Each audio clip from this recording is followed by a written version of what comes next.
ஜெய் பீம், நமோ புத்தாய. சங்கம் அல்லது இயக்கம் என்பது எந்த நோக்கத்திற்காக உருவாக்கப்பட்டது என்பதை நாம் அடிப்படையாக புரிந்து கொள்ள வேண்டியிருக்கிறது. சங்கம் அல்லது இயக்கம் அல்லது அரசியல் கட்சிகள் என்பது ஒருவருக்கொருவர் முரண்களை பற்றி பேசுகின்ற ஒரு இடமாக அமைந்துவிட்டது. ஆனால் சங்கத்தின் அடிப்படை நோக்கம் என்பது முரண்பாடுகளை கடந்து எல்லோரும் ஒரு புள்ளியில் ஒருங்கிணைவதற்கான சாத்தியக்கூறுகளை உருவாக்குவதற்காகத்தான் சங்கம் உருவாக்கப்பட்டது.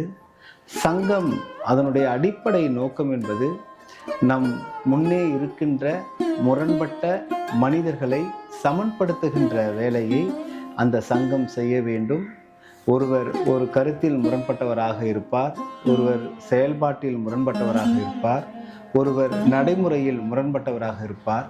அப்படி முரண்பட்டவர்களை தங்களுடைய பெருந்தன்மையால், தங்களுடைய நல்நோக்கத்தினால் அந்த முரண்பாடுகளை கடந்து, அவர்களுடைய குறைபாடுகளை கடந்து அவரோடு இணைந்து செயல்படுகின்ற ஒரு போக்கினை நாம் பழகி கொள்ள வேண்டும்.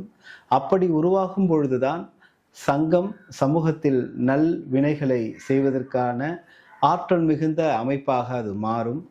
மாறாக ஒன்றுக்கொன்று முரணுள்ள கருத்துக்களை பேசுவது சங்கத்தின் நோக்கமாக அமைந்துவிடக்கூடாது.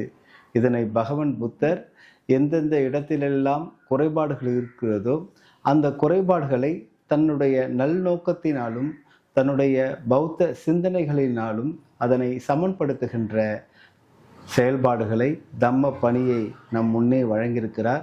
அதுவே சங்கத்தின் நோக்கமாக கருதி நாம் நம்முடைய முரண்களை கடந்து மனிதர்கள் ஒரு புள்ளியில் இணைகின்ற வழியை சங்கம் செய்ய வேண்டும், இயக்கம் செய்ய வேண்டும். ஜெய் பீம், நமோ புத்தாய.